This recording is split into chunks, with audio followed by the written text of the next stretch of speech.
जी pass paper question number 20 निकाले IS 38 का, page 270। The following information pertains to intangible assets of HADERO limited. Requirement, prepare the note on intangible. Intangibles के ऊपर क्या बनाएं? Note बनाएं। And correction of error, और correction of error का note IS 8 जिसका भी रिजल्ट आना है FR1 का, IS 8 का नोट बनाएं ना छेड़े मलंगों को। तो दो काम करने हैं, एक तो आपने IS 8 का नोट बनाना है क्योंकि कहते हैं मुझे पता है FR1 में आप बोंगियां मार के पास हुए हो, और दूसरा आपने जो है वो नोट बनाना है IS 38 का। ऑन यकम मई 2022 को हमने एक 8 साल के लिए लाइसेंस खरीदा है, 8 year licence at a cost of 174 million. HL plans to use the licence for 6 years. Plan हमारा है कि इसको 6 साल यूज करना है। बता दें भाई फिर कितने सालों के ऊपर अमोर्टाइज करेंगे?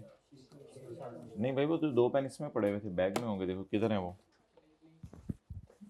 बैग में। अच्छा ये पड़ा हुआ था बच्चा बगल में ढंडोरा शहर में। Licences are traded in an active market. Licence active market में ट्रेड होते हैं। एज ऑन 31 दिसंबर 2022 की रात को the fair value of new licence for 8 years is ₹192 million, which while older licenses sell at a fair value of new license less 2 million for each month of the license has already been used. The residual value at the end of useful life is 48 years. Useful life तो 6 years ही है ना, वो तो वैसे life 8 साल है legal, लेकिन हमने तो 6 साल के ऊपर अमोर्टाइज करना है, तो उसके एंड पे इसकी रेजिडुअल वैल्यू है 48 मिलियन। पॉइंट 4 जरा पढ़ लें। HL uses the revaluation model for intangibles wherever possible and accounts for revaluation using the net replacement method. ये जो हम करते हैं ना FR1 की क्लास में अक्सर, इसको नेट रिप्लेसमेंट मेथड कहते हैं। एक होता है ग्रॉस रिप्लेसमेंट मेथड, वो फिर किसी क्लास में हम समझेंगे। फिलहाल जो रिवैल्यूएशन का मेथड हम करते हैं ना नॉर्मली, वो नेट रिप्लेसमेंट मेथड होता है। शायद आपने ग्रॉस पढ़ा हुआ है FR1 में, आई डोंट नो, लेकिन इधर हम पढ़ेंगे जरूर। अच्छा माय डियर, चलें किसी को रिवैल्यूएशन की वर्किंग याद हो किस तरह होती थी वो कर लेते हैं। आप लोग पहला सफ़ा जो है वो छोड़ दें। अच्छा, डिफरेंट स्टूडेंट्स ना डिफरेंट टीचर्स से पढ़ के आए होते हैं, तो इसलिए हर एक का रिवैल्यूएशन की वर्किंग कराने का अपना फॉर्मेट है। तो अभी जिस फॉर्मेट में मैं आपको कराऊंगा वो फॉर्मेट समझ लीजिएगा, कोई मसला ना आया तो पूछ लीजिएगा, कोई ऐसी बात नहीं है। आपने जिस मर्जी फॉर्मेट के ऊपर पढ़ी हुई है, बस ये कि जिस दिन रिवैल्यू होता है उस दिन की बुक वैल्यू और रिवैल्यूड अमाउंट को कंपेयर करना होता है। चलें जी, दूसरा सफ़ा रजिस्टर का खोल के वर्किंग नंबर 1। यार एरर करेक्शन नोट भी बनाना है और इंटेंजिबल का नोट भी बनाना है, 2 पेज छोड़ दें फिर। चलें छोटा सा वर्किंग 1 काट दें, तीसरे सफ़े पे आ जाएं। वर्किंग 1 डेट डिस्क्रिप्शन, तीसरे सफ़े पे आ जाएं। एसेट और उसके ऊपर रिवैल्यूएशन सरप्लस लॉस भी आ सकता है। On Yakam May, HL acquired an 8-year license at a cost of 174 million. Yakam May 22. What is cost? Plans to use 6 years, तो फिर कितने सालों के ऊपर अमोर्टाइज करें? 6 साल। Licences are active traded in active market. As on 31 December 2022 fair value ये है। तो जब कभी रिवैल्यूड अमाउंट साल के एंड की दी हो तो क्या करना चाहिए? जब कभी रिवैल्यूड अमाउंट साल के एंड की दी हो तो पहले डेप्रिशिएट करें या पहले रिवैल्यू करें? डेप्रिशिएट करें। तो अमोर्टाइज करें जी 31 दिसंबर 22। Cost residual value 48 divided by 6 into 8/12। ना ना ना ना ना ना इस पानी ना देना इसको। अच्छा खांगरे भाई, अच्छा आप बताएं माय डियर, अमोर्टाइजेशन कितनी आ गई? 14 आ गई, रेजिडुअल वैल्यू माइनस करके निकाल लिया ना, कोई फन्ने खाना बने कि डायरेक्ट ही 174 को डिवाइड कर दिया हो। जी मोहतरम, डेप्रिसिएशन की अमोर्टाइजेशन लिखने से ही कह रहे हो आप जी। 14 अमोर्टाइजेशन जी। बीवी 160 160 किलो 160 मिलियन ज्यादा होगी, सॉरी। अच्छा, कोई बच्चा हाथ खड़ा करके फेयर वैल्यू बताए। 176 और जी 48 176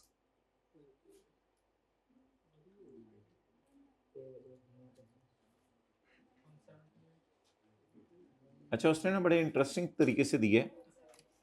उसने क्या कि पहुंच गए आप लोग, बिल्कुल सही पहुंच गए। उसने क्या 31 दिसंबर 2022 को फेयर वैल्यू ऑफ नया licence valid for 8 years is 190। नए लाइसेंस की फेयर वैल्यू 192 है, मेरे लाइसेंस की नहीं है, नए की। मेरा तो पुराना हो गया हुआ है।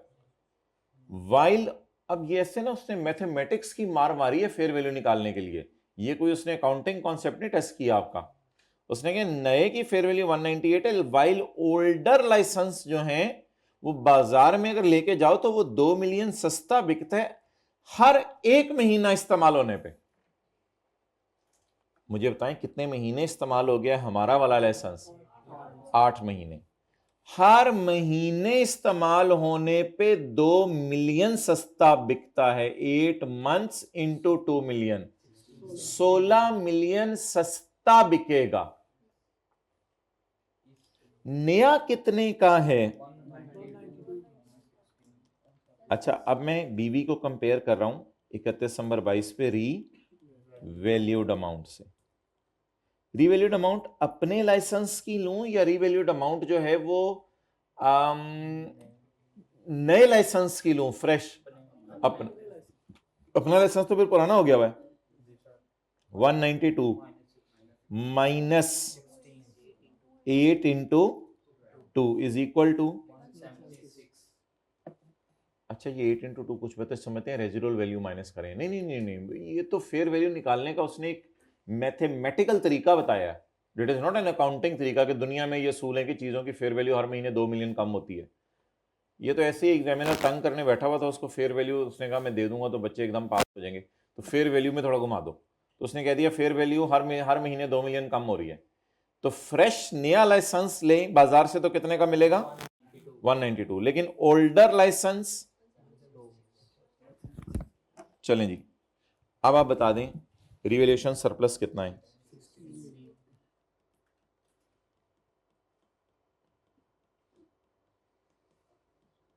Revaluation surplus 16। चलें जी,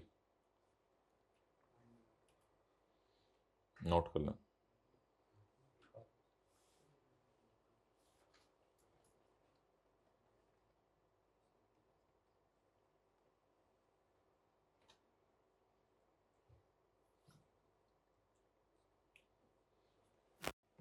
हो गया जी। इसको अभी मैं जो एक ही दफ़ा ना नोट के फेस पे ले जाऊंगा।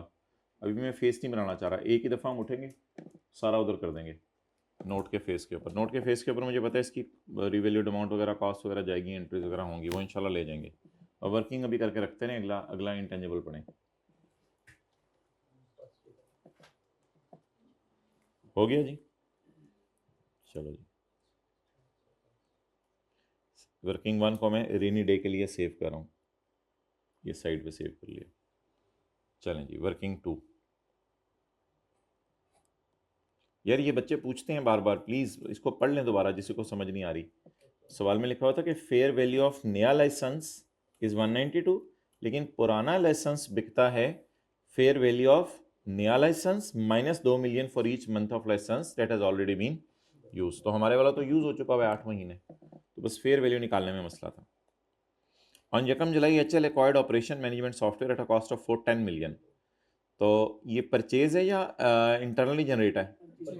Purchase. HL also incurred cost of 20 million for consulting charges to select and evaluate the appropriate software in alignment with HL's needs.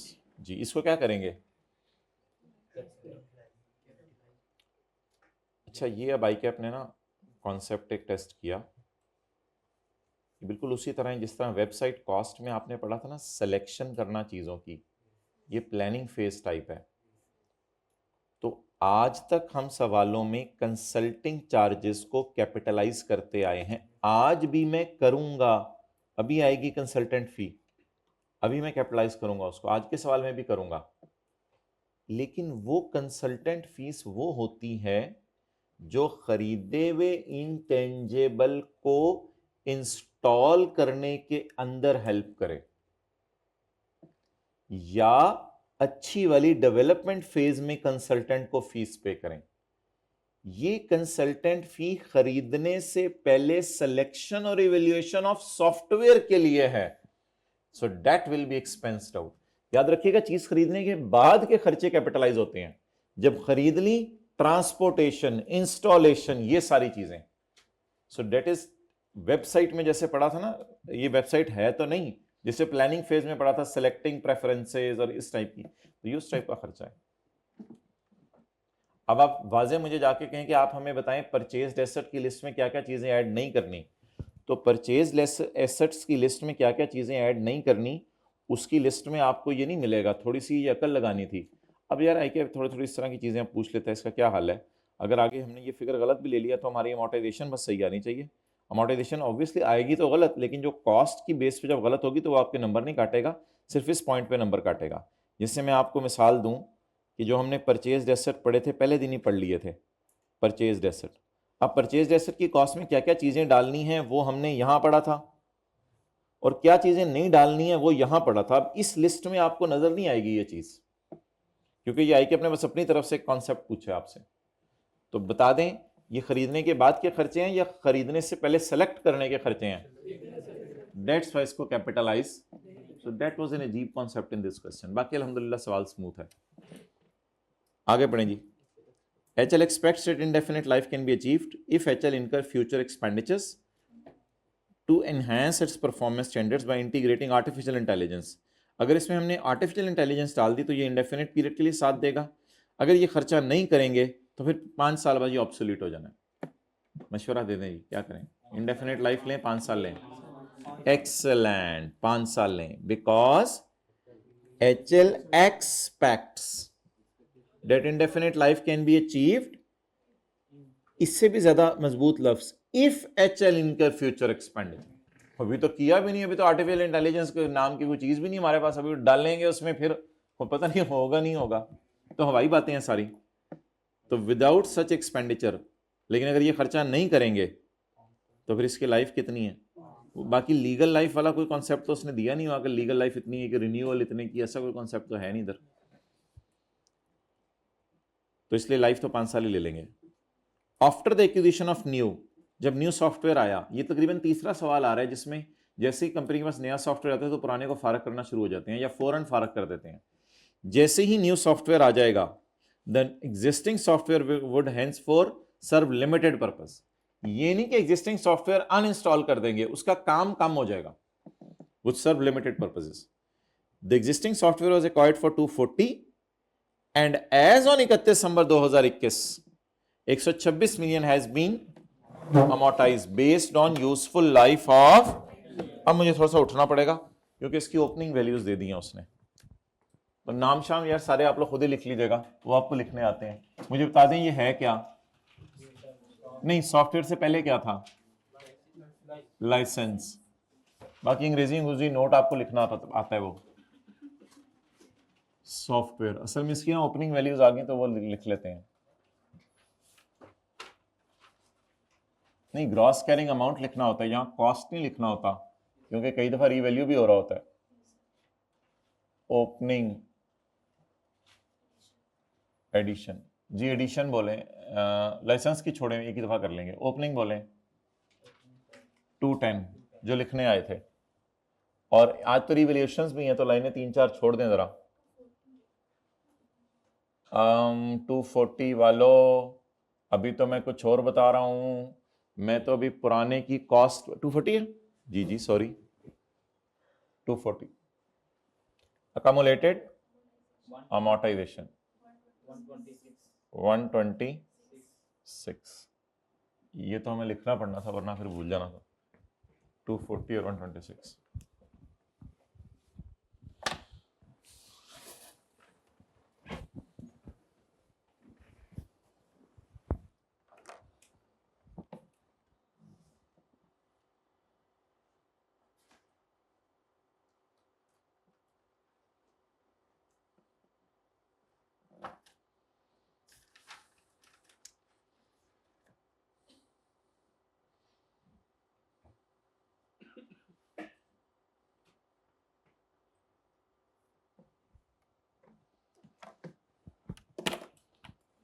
Okay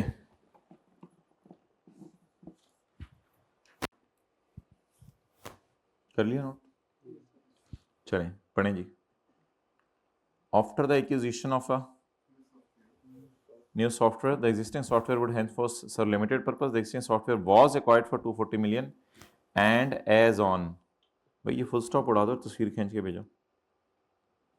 and as on 31 December 2021, पिछले साल rupees 126 million had been amortised based on useful life of 10 years. On 31 December 2022, HL estimated that the value in use of existing software to be 58 million. Value in use existing software की 58 million है. This valuation fair value minus cost to sell नहीं दी उसने, हो सकता है market में ना ट्रेड होता हो, बस वैल्यू इन यूज ही दे दी, बस उसी पे गुजारा चलाएंगे। इम्पेयरमेंट टेस्टिंग है।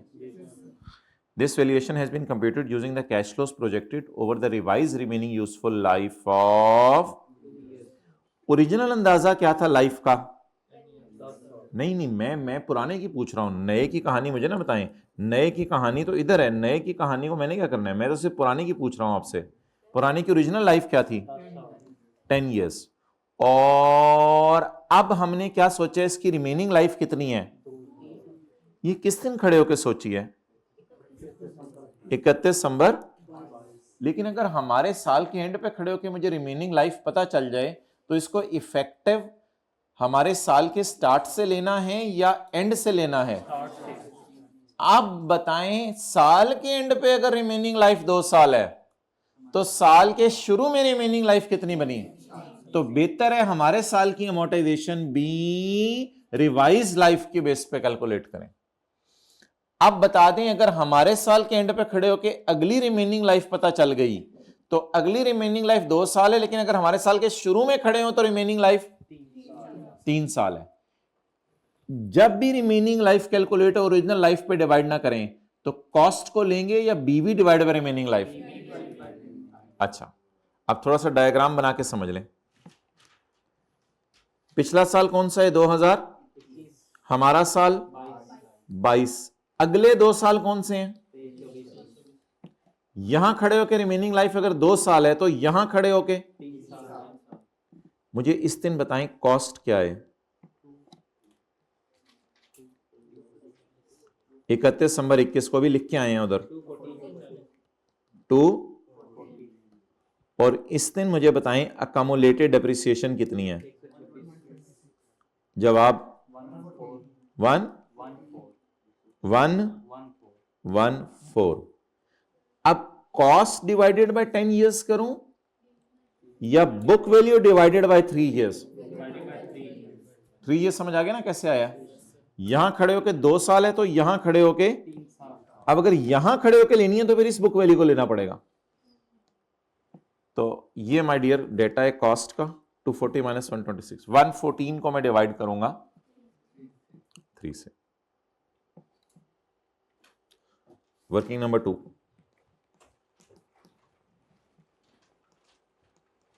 अमोर्टाई। अच्छा, पुराने की भी निकाल दें, नए की भी निकाल दें। पहले पुराने की बता दें। कॉस्ट कितनी है? Accumulated amortisation 6 is equal to 114 divided by remaining life 38 और नए की अमोर्टाइजेशन भी निकलवा दें फिर लगे हाथों साथ ही। नए की कॉस्ट क्या डिसाइड किया आपने? 410। लाइफ 5 साल। लिया कब था? 1 जुलाई को। फिर तो 6/12 करना पड़ेगा जी।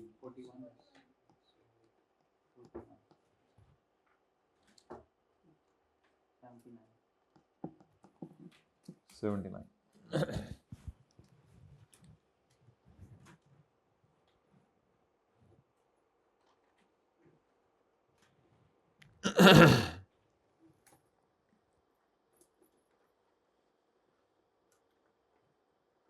Okay next. अब मुझे बता दें कि इम्पेयरमेंट टेस्टिंग भी करनी है ना। इम्पेयरमेंट टेस्टिंग कर लें तो आसान सी है। Working number 3। पुराने की इम्पेयरमेंट टेस्टिंग या नए की? सिर्फ पुराने की उसने कहा हुआ है। बुक वैल्यू मुझे किस दिन की चाहिए? जिस दिन की रिकवरेबल अमाउंट दी हुई है, 31/12/22। और इसी दिन के सवाल में वैल्यू इन मजबूरी में वही यूज कर लेंगे, 31/12/22। कितनी वैल्यू इन यूज दी हुई है?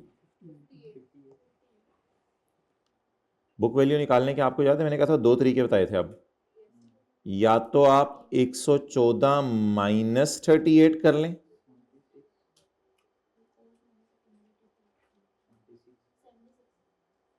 नहीं समझ आई?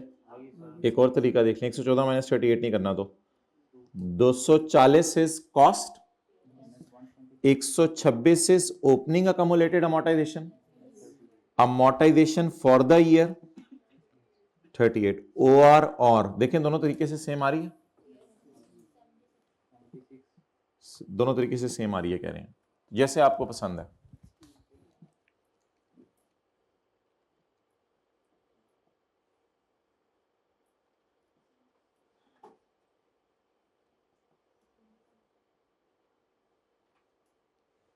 जो जैसे कंफर्टेबल है।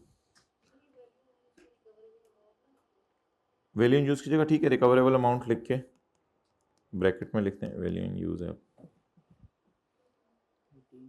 अच्छा ये जरा देख लें मैंने क्यों कहा ऐसे। ये देखें अमोर्टाइजेशन कितनी निकली थी, देखें इधर। अब 114 में से 38 माइनस कर दें तो भी बुक वैल्यू निकल आएगी, और कॉस्ट में से अकोमोलेटेड अमोर्टाइजेशन माइनस कर दें तो भी बुक वैल्यू निकल आएगी। Cost minus brought down accumulated amortization minus amortization for the year is equal to carried down BV. Both will give the same result जी। इंपेयर कितना हो गया? 18।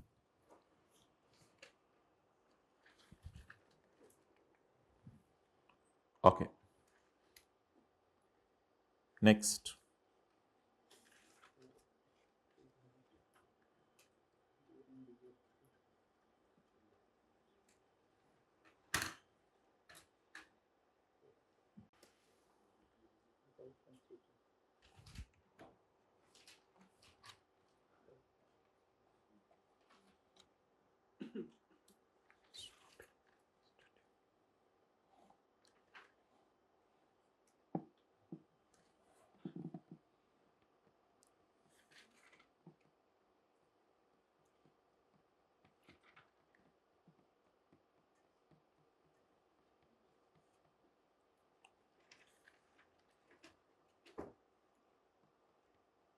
पढ़ लिया?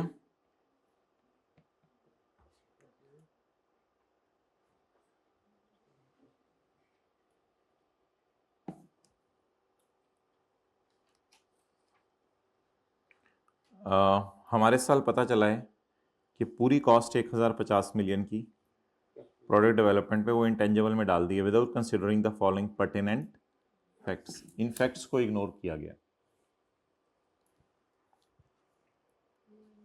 Product development was commenced on पिछला साल। प्रोडक्ट डेवलपमेंट कब शुरू हुई है? पिछले साल on 1 August 2021। Up till launch date of 1 अक्टूबर 22, 1 अक्टूबर 22 को लॉन्च हो गया है।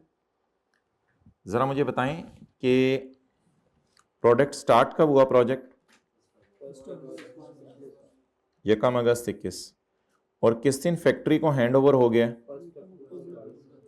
1 अक्टूबर। जरा बताएं लैब कितना अर्सा खुली रही, कितने महीने?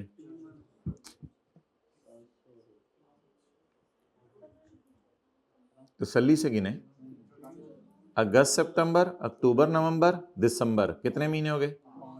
5। और आगे 9 डालेंगे क्योंकि 30 सितंबर तक है। 9 जमा 5 14 महीने लैब खुली रही।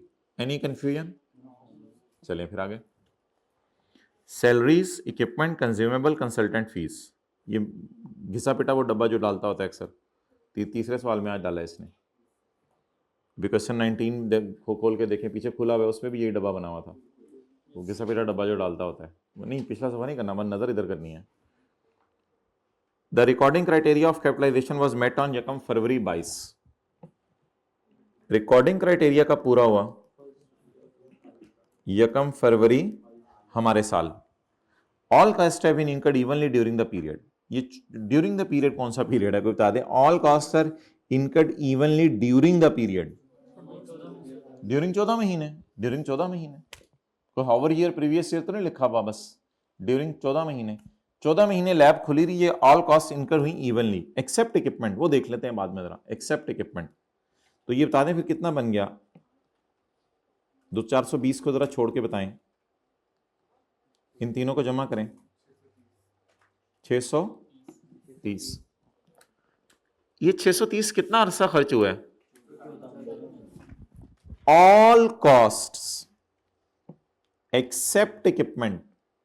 फिक्रा इस तरह पढ़ा करें पेपर में, all costs except equipment have been incurred evenly during the period. अच्छा, इक्विपमेंट तो यकम सितंबर को खरीदा, इसको छोड़ें। मुझे ये बताएं इस और इसके दरमियान कितने महीने हैं? 8 महीने। इस और इसके दरमियान अगस्त, सितंबर, अक्टूबर, नवंबर, दिसंबर, जनवरी, फरवरी, क्या कर रहे हैं? 6 महीने। और इस और इसके दरमियान टोटल 14 महीने। तो प्रोजेक्ट कितना अरसा चला? 14 महीने। उसमें से 6 महीने को एक्स और 8 महीने को कैपी। लेकिन मेरा सवाल आपसे कुछ हो रहा है कि मैंने सिर्फ कैपिटलाइज वाला निकालना है या सिर्फ एक्सपेंस वाला निकालना है? जनरल एंट्रीज में मैं तो जनरल एंट्रीज करनी नहीं, मैंने तो क्या बनाना है? नोट बनाना है। तो नोट में मैं क्या करूं? एक सेकंड इधर देखिएगा, एक सेकंड में ये देखें, मैं वर्किंग में जाके कर देता हूं, लेकिन मेरे ख्याल से काम मुकाएं। 630 डिवाइडेड बाय 14। 630 आपको पता कैसे आया? 630 divide by 14 into 8 plus depreciation of equipment. Equipment की सिर्फ अच्छी वाली डेवलपमेंट फेज की डेप्रीसिएशन को कैपिटलाइज करेंगे। इक्विपमेंट कब खरीदे? पिछले साल।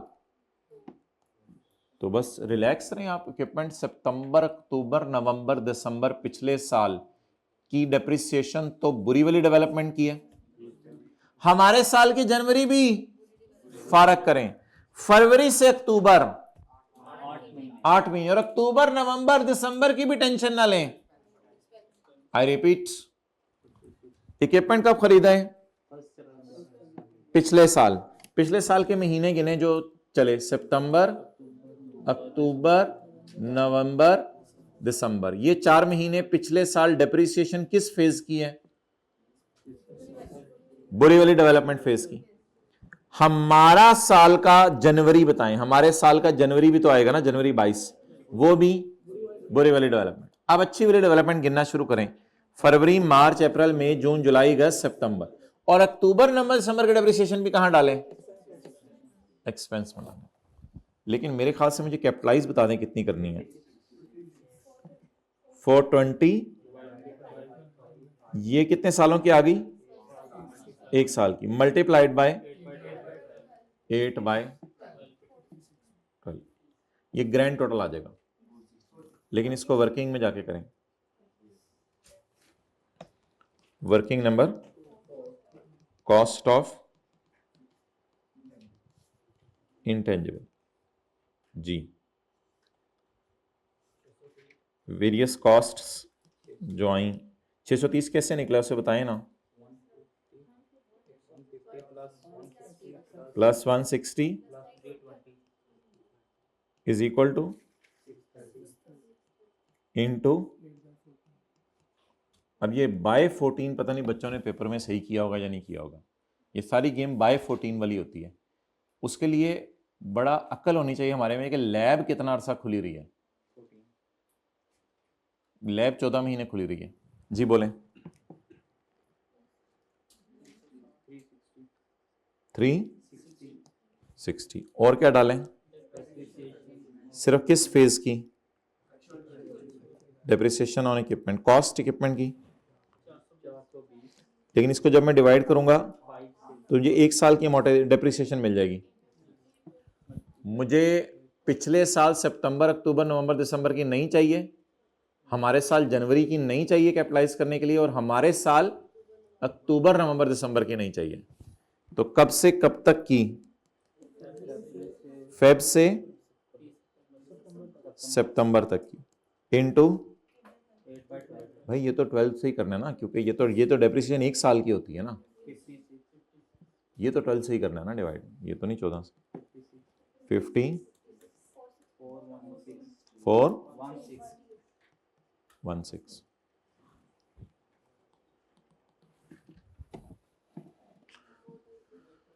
चलें जी, इसकी अमोर्टाइजेशन बता दें।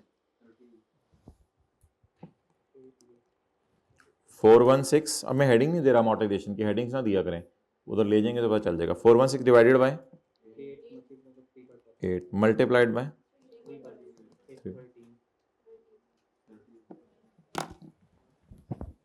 चलें ये नोट बनाएं।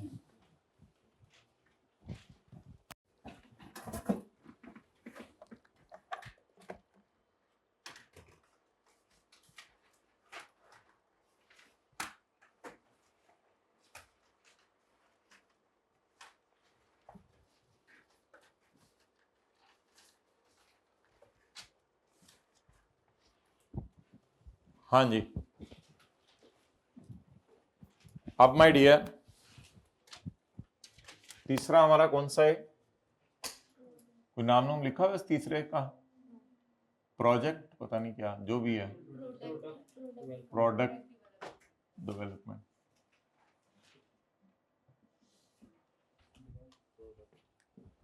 अच्छा जी, बिस्मिल्लाहिर्रहमानिर्रहीम। चलें जी, बताएं ये इसके साथ मैंने ओपनिंग लिखा हुआ है या कॉस्ट लिखा हुआ है? तो फिर ये साल के शुरू में तो नहीं पढ़ा हुआ था। तो लाइसेंस ओपनिंग 0, ये भी 0।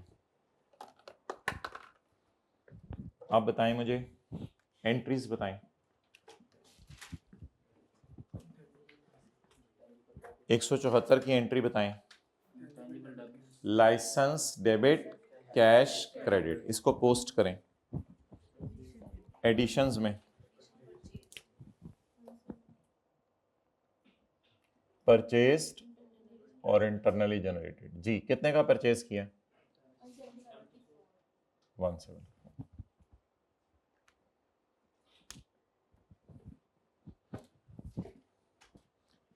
एंट्री बताएं 14 रुपए की। अमोर्टाइजेशन डेबिट, अकामुलेटेड अमोर्टाइजेशन बढ़ाएं क्रेडिट, अकामुलेटेड अमोर्टाइजेशन बढ़ाएं क्रेडिट कितने से?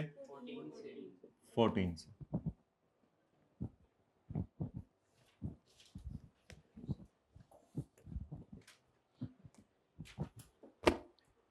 अच्छा, हम जो है ना ऐसे ही आने वाले दिनों में बात कर रहा हूं, इसका नाम रखेंगे ग्रीन पट्टी डेप्रिसिएशन का, और रिवैल्यूएशन वाली लाइन का नाम रखा करेंगे स्काई ब्लू पट्टी। स्काई ब्लू पट्टी की ये एंट्री मुनासिब नहीं है। Asset debit surplus in OCI credit, unrealised खुशी है। Asset debit surplus in OCI credit, अगर आपने ये कर दिया तो सिर्फ यहां पे आपको रिवैल्यूएशन शो करनी पड़ेगी, ये एंट्री नहीं है। आपको पता है सवाल ने लिखा हुआ है net replacement method. Net replacement method ये होता है, आने वाले दिनों में किसी दिन इंशाल्लाह रिवैल्यूएशन का प्रॉपर सवाल करेंगे, फिर आपको बताऊंगा। वो ये कहता है कि जिस वक्त आप एसेट रिवैल्यू करें उस दिन दो एंट्रीज करें, एक अकामुलेटेड अमोर्टाइजेशन को एसेट अकाउंट में शिफ्ट करें, फिर रिवैल्यू करें।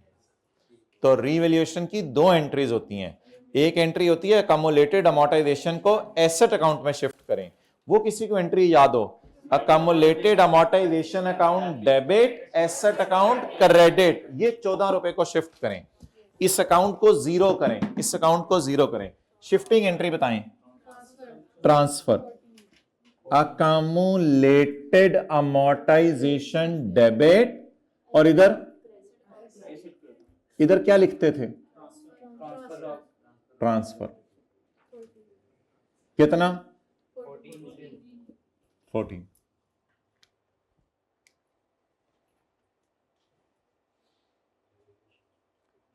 इस एंट्री का फायदा क्या होता है? एसेट बुक वैल्यू पे आ जाता है। देखें कैसे, इस एंट्री की वजह से ये अकाउंट जीरो हो जाता है और ये बुक वैल्यू पे आ गया 160 पे। अच्छा जी, अब एंट्री करें, asset debit surplus in OCI. OCI तो हम बना नहीं रहे, ओसीआई पीएनएल के नीचे बनती है, फिलहाल एसेट डेबिट कर दें 16 से। वो सब नोट इसके बनाऊंगा रिवैल्यूएशन के जी। एसेट डेबिट रिवैल्यूएशन कितने से?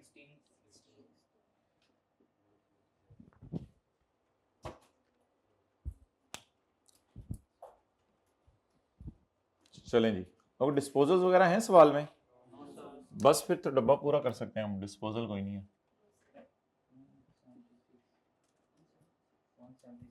एक लाइन और डाल देते हैं, अकामुलेटेड इम्पेयरमेंट लॉस। चलें जी, इसका टोटल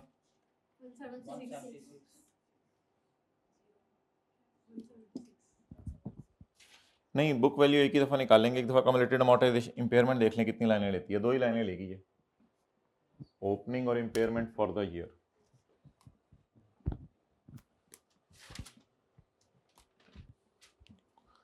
ओके, आगे चलें।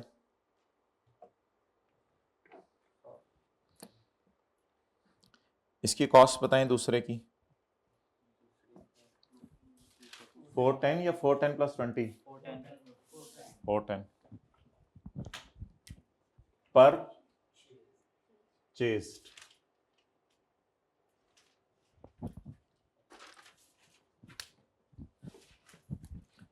अच्छा, पुराने को डिस्पोज करें? नहीं करना, सर्व लिमिटेड पर्पज, अभी कुछ साल हमारे साथ रहने। फिर क्या रहेगी? बस दोनों की अमोर्टाइजेशन, दोनों की अमोर्टाइजेशन, न्यू की 41, ओल्ड की 79। वर्किंग के रेफरेंस वगैरह खुद दे दीजिएगा। 79 दे दें, वैसे कुछ हो सकता है जो फिगर उसको इजीली ना मिले, नंबर काट ले उसके। इतनी खूबसूरत आपको पता है वर्किंग्स तो हमारी होती नहीं पेपर में, माशाल्लाह आप लोगों की बात नहीं कर रहा मैं। इम्पेयरमेंट टेस्ट, इम्पेयरमेंट कितनी आ गई है? 18। Opening impairment loss 0, impairment for the year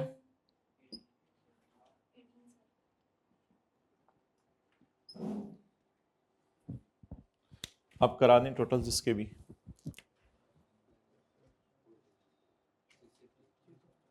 600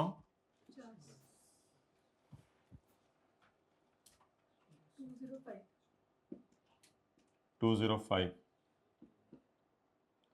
18। अब बुक वैल्यूज आप लिख सकते हैं।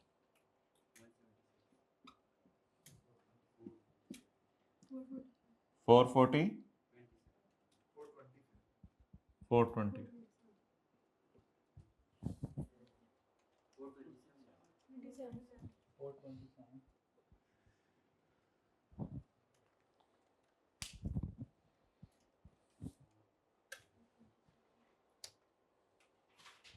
Okay, next.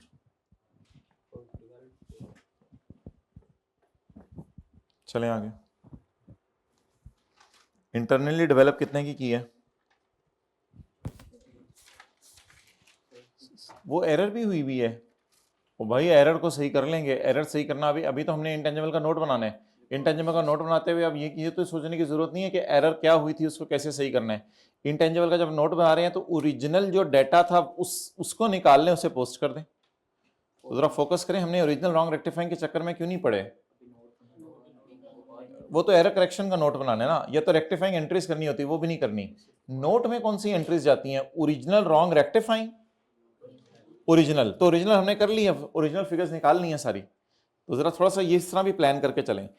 पास पेपर क्वेश्चन 19 में क्यों ओरिजिनल रॉन्ग रेक्टिफाइंग की थी? देखें आपके पीछे ही सफे पे नजर आ रहा है, क्योंकि उसमें उसने रिवाइज फिगर्स मांगी थी। उसने क्या की थी? ये पुरानी बुक है, कोई है बुक पुरानी है तो नहीं लेना तो। अच्छा, तो उसने क्या मांगी थी? रिवाइज फिगर्स मांगी थी। इसमें उसने ओरिजिनल नोट मांगा है, तो अब ओरिजिनल रॉन्ग रेक्टिफाइंग करें या खाली ओरिजिनल को पोस्ट कर दें? खाली ओरिजिनल को पोस्ट कर दें। जी कितनी कॉस्ट है इंटरनली जनरेटेड के सामने? 416। ओपनिंग क्यों नहीं है? पिछले साल रिकॉर्डिंग क्राइटेरिया नहीं पूरा था। पिछले साल तो बुरी डेवलपमेंट चल रही थी। डेवलपमेंट अच्छी वाली शुरू कब हुई है? 1 फरवरी 22 को हमारे साल। काम पिछले साल का शुरू हुआ था, लेकिन गेम हमारे साल डली है। अमोर्टाइजेशन हमारे साल की 13।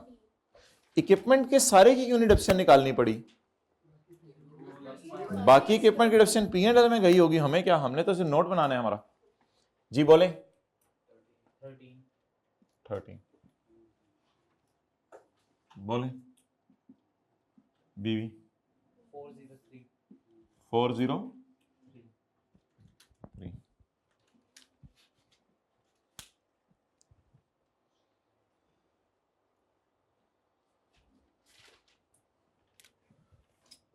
Note number 7 in tangibles.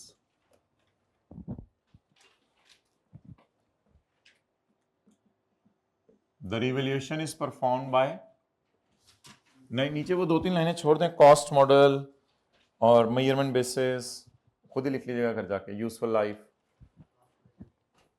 The last revaluation was performed by, लिखा हुआ है किसने की है? was performed by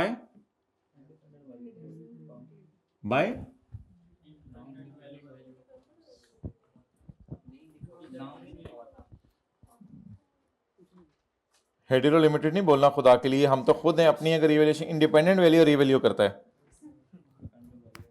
The last revaluation was performed by, independent value लिखा है कहीं? बस अब क्या करें, अब छोड़ें। Had there been, ना डालें बेशक, had there been, ये मैं आपको बस समझ लें याद करवा रहा था, ना ही डालें तो बेहतर है, क्योंकि नाम नहीं बताया हुआ वैल्यूअर का। Had there been no revaluation, the license would have appeared at a book value of, the license would have appeared at book value of,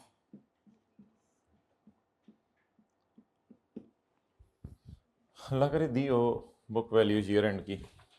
भाई टाइम लगेगा, अभी आप दोनों रिलैक्स हो जाओ, लेट जो जी। अगर वो ना होता तो लाइसेंस किस पे आता? 160 पे।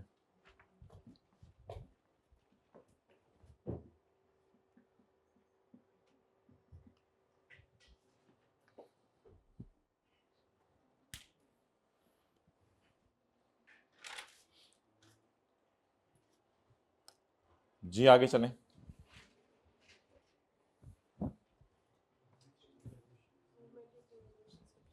मूवमेंट इन रिवॉल्यूशन सरप्लस बनानी है, बना लें, बना लें। वैसे आई के अपने पता नहीं बनाई भी, वो पता नहीं थोड़ा सुस्त हो गया वैसे के बनाने में।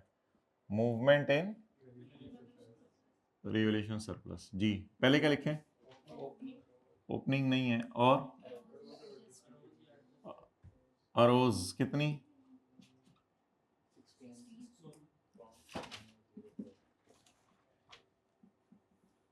रोज लिखते हैं, रोज ड्यूरिंग द ईयर। तो अरोज भी तो ड्यूरिंग द ईयर ही होती है। ओके चलिए अब इन नोट्स को मैं मिटा रहा हूं, मैं एरर करेक्शन का नोट बनाने लगा हूं।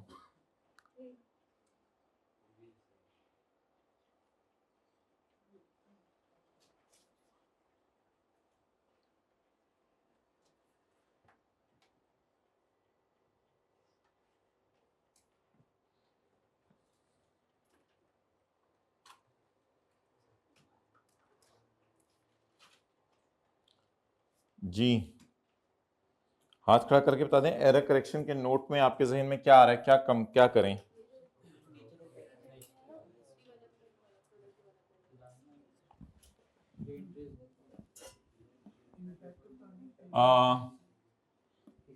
आइटम्स अफेक्टिंग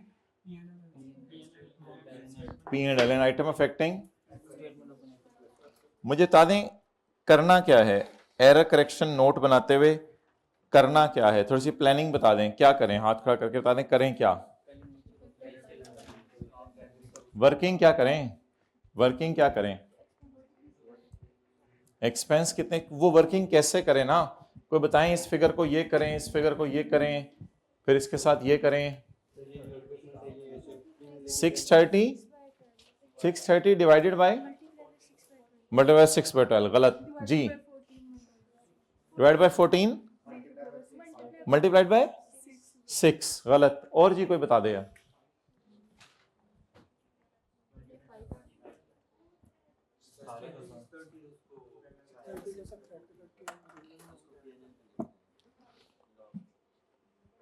जी भाई ये फर्स्ट रो में आके 100 रुपए इनाम दे दें।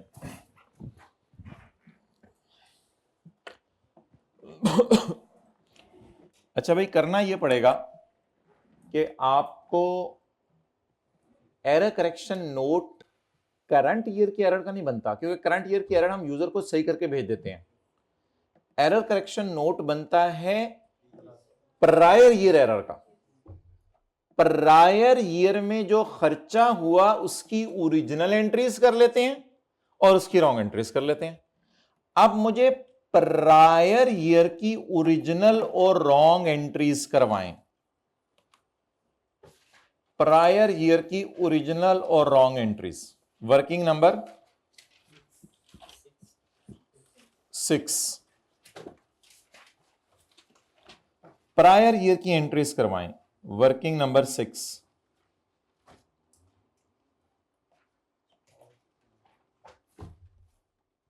जी ओरिजिनल एंट्रीज करवाएं, ले आए आ रहे original entries. Expense debit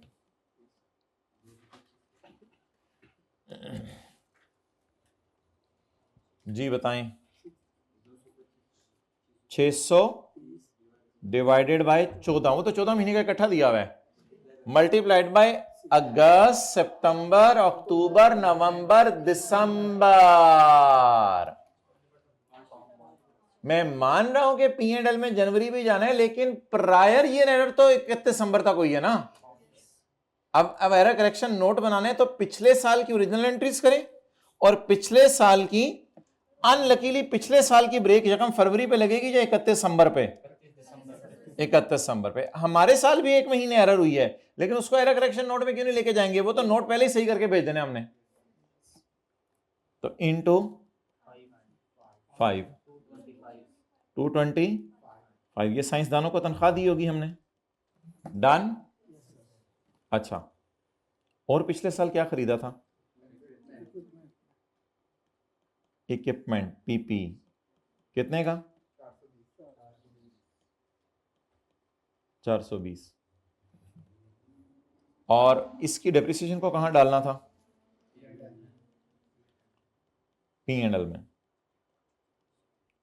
divide by 5 into, नहीं 5/12 नहीं, सितंबर अक्टूबर नवंबर दिसंबर, ये 1 महीने लेट खरीदा है, अगस्त में नहीं खरीदा, सितंबर में खरीदा है, इंटू 4/12।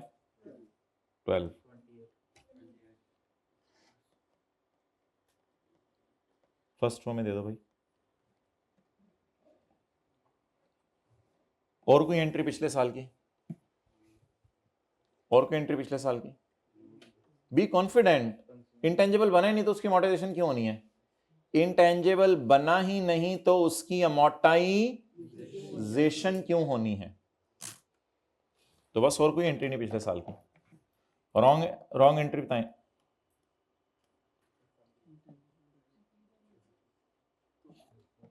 बोलें जल्दी, रॉन्ग एंट्री बताएं। Has been recorded as in, सब कुछ ही इंटेंजिबल में फेंक दिया हमने। Has been recorded as an intangible, लेकिन वर्क इन प्रोग्रेस है इसलिए अमोर्टाइज नहीं किया होगा, सब कुछ हमने इंटेंजिबल में फेंक दिया।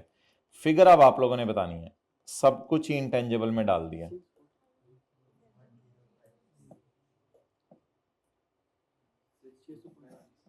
पिछले साल कितना फिगर डाली होगी इंटेंजिबल्स में? 420 पूरा पिछले साल पे हुआ है, और इन सारों का 5/14, वो मेरे ख्याल से इधर से फिगर्स ना उठा लें। कैश की एंट्री अकाउंटेंट गलत करता ही नहीं, ये कैश इन्वॉल्व हुआ है। मुझे बस ये बताएं, बिजनेस का पिछले साल कैश कितना गया जेब से? 420 गया होगा, और 630 पूरा गया होगा या 5/14? ये जरा इंपॉर्टेंट बात थी कि इंटेंजिबल में कितना पिछले साल गया है।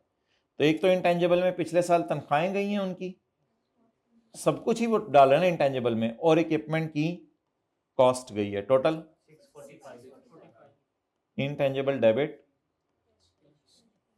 Cash credit.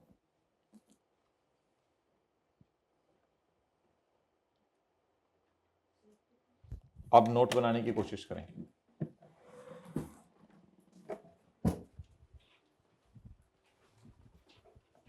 रेक्टिफाइंग एंट्री बनानी है ना, क्या नोट का नंबर दें? नोट 8। क्या नोट की हेडिंग?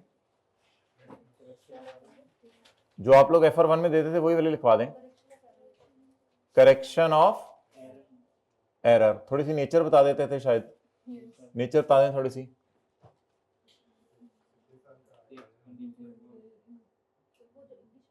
हाँ, जो इंग्लिश में लिखते थे। Certain expenditures were wrongly capitalized in the, बोले certain expenditures were wrongly capitalized in 2021 in cost of, या as intangible, cost of India. आगे ये भी लिखते थे, एंड नाउ बीइंग रेक्टिफाइड, ये लिखते थे, एंड नाउ बीइंग रेक्टिफाइड। अब इसको हम रेक्टिफाई कर रहे हैं, इसको अब हम रेक्टिफाई कर रहे हैं। आइटम्स अफेक्टिंग ए वाला, ई वाला, ए वाला मेरे ख्याल से। Items affecting statement of comprehensive income पहले कर देना। Items affecting statement of comprehensive income, और आइटम्स अफेक्टिंग, अब आगे पेपर में पूरा लिखना है, स्टेटमेंट ऑफ फाइनेंशियल पोजीशन। जी, यहां से एक एक, अच्छा इसमें आप जो है ना अलग अलग ही लेके जाना पड़ेगा लाइन आइटम्स को। इसमें ये नहीं कि पूरे एक्सपेंसेस को इकट्ठा ले जाएं, इसमें अलग अलग लेके जाएं। Increase in expense by 225। Expense कितने से बढ़ाना था बुरी वाली डेवलपमेंट में? एक्सपेंस कितने से बढ़ाना था?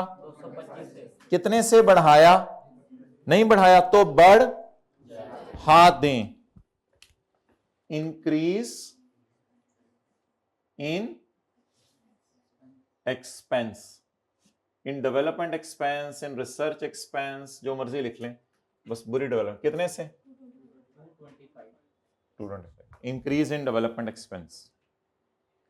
असल में पता है हम यूजर को क्या कह रहे होते हैं कि 2021 की फाइनेंशियल स्टेटमेंट खोलो उसमें खर्चे 225 से बढ़ा के देख लो, वो खर्चे सही नहीं बढ़े हुए, खर्चों को 225 से बढ़ाओ जी। इसको टेक कर लूं, ये यूज हो गया, ये और ये आपस में कट गया। आगे चलें, ये तो आइटम्स अफेक्टिंग एसओएफपी है, ये इंक्रीज इन डेप्रिसिएशन,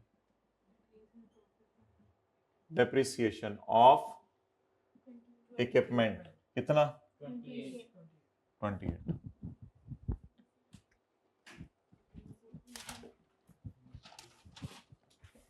इसको भी टिक कर लें। डेप्रिसिएशन को 28 से क्यों बढ़ा रहे हैं, इसका और इसका कंपैरिजन करके देखें ना कितने से बढ़ानी है। रॉ एंट्री में है ही नहीं डेप्रिसिएशन, तो क्या करें, बस ओरिजिनल में ही है सारी, तो इंक्रीज इन डेप्रिसिएशन। अच्छा आगे चलें, डिक्रीज इन प्रॉफिट, जब P&L के आइटम पूरे हो जाए तो एक नई लाइन डाला करें, डिक्रीज इन प्रॉफिट। अच्छा बोले खर्चे बढ़ने से, ये भी खर्चा है ये भी खर्चा है, खर्चे बढ़ने से profit, decrease in profit, 225 plus 20 253।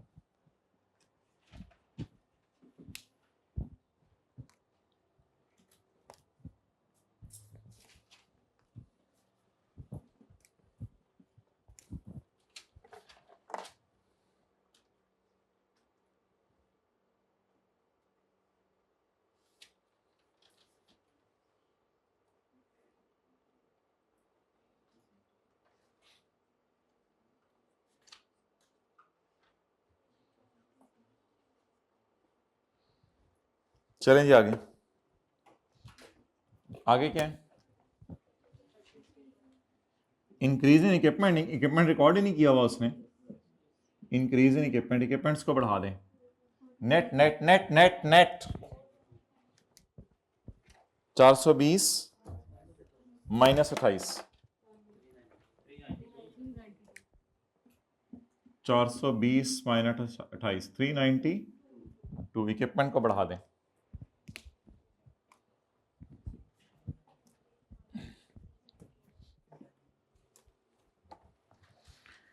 और इनटेंजिबल्स पिछले बैलेंस शीट में नजर आ रहे होंगे 645 के, तो हम यूजर्स को कह रहे हैं उनको जाके आप कम कर दो, क्योंकि वो है ही नहीं।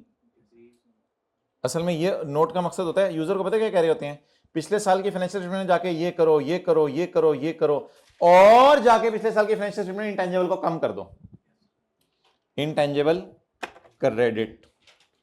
अच्छा आप लोगों ने ना पास और क्वेश्चन 19 जरूर एक दफा करना है इस सवाल के साथ ही घर जाके, ताकि आपको रेक्टिफाइंग एंट्री भी उधर रिवाइज हो जाए कि रेक्टिफाइंग एंट्री कैसे करते थे। रेक्टिफाइंग एंट्री करना भी सीखना है। ये रेक्टिफाइंग एंट्री कर रहे हैं या रेक्टिफाइंग एंट्री डायरेक्ट पोस्ट कर रहे हैं नोट में? अच्छा डिक्रीज इन, ये कौन से इंटेंजिबल डिक्रीज हो रहे हैं? जो पिछले साल की फाइनेंशियल स्टेटमेंट में उसने डाल दिए हैं और नहीं डालने थे। कितने से? 645 से। बस लिख दिया ना तो डिक्रीज, नेगेटिव साइन डालने की जरूरत नहीं।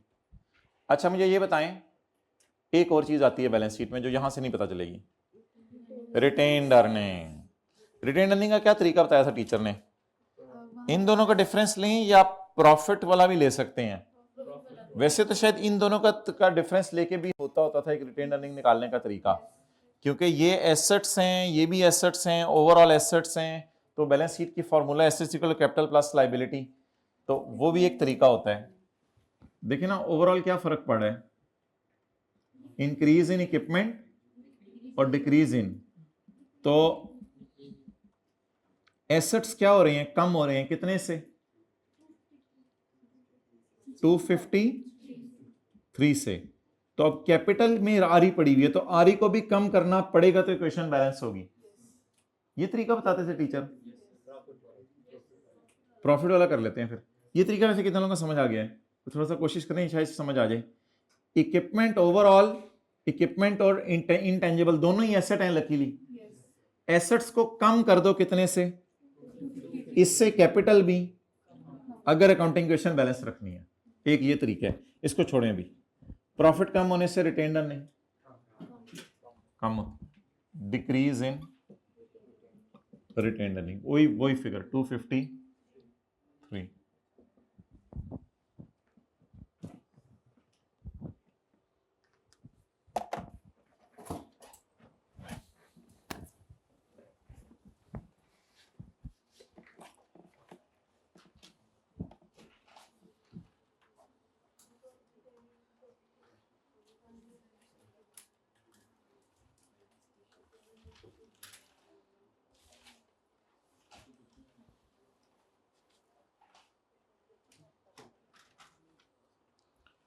ये सारा डेटा पिछले साल का क्यों लिया है?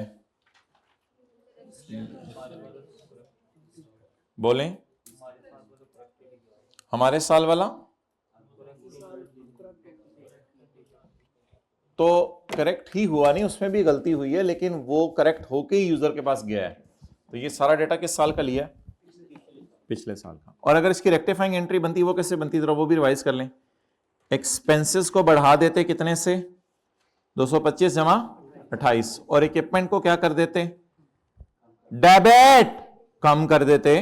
इक्विपमेंट तो रिकॉर्ड नहीं किया हुआ था, और इनटेंजिबल को तो रेक्टिफाइंग एंट्री बन जाती। दोबारा बताएं, रेक्टिफाइंग एंट्री कैसे बनती? एक्सपेंसेस डेबिट, इक्विपमेंट को क्रेडिट कर देते, इन दोनों को नेट करके डेबिट कर देते, डेबिट डेबिट मैं यस तो यस, और इनटेंजिबल को क्रेडिट कर देते।